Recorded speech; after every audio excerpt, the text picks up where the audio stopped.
Hi guys, today we will learn how to move photos to iCloud storage on iPhone. First of all, we'll open the Settings app on our iPhone. Inside Settings, you will find all system options and Apple ID settings.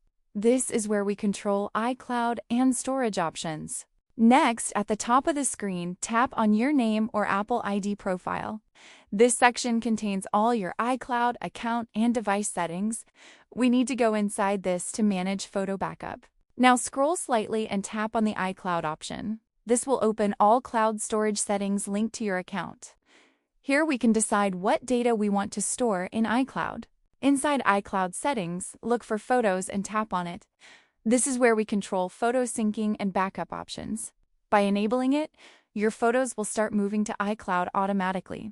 Now turn on the option that says Sync this iPhone. Once you enable it, your photos will start uploading to iCloud storage. This helps free up space on your iPhone and keeps your data safe. Now you will see your iCloud storage details, usually 5 GB free. If your photos are many, you might need extra storage space. In that case, you can upgrade your iCloud plan for more storage. So yeah guys, that's how you can move photos to iCloud storage on iPhone. It's a great way to save space and keep your memories safe. If this helped you, make sure to subscribe and comment for more tutorials.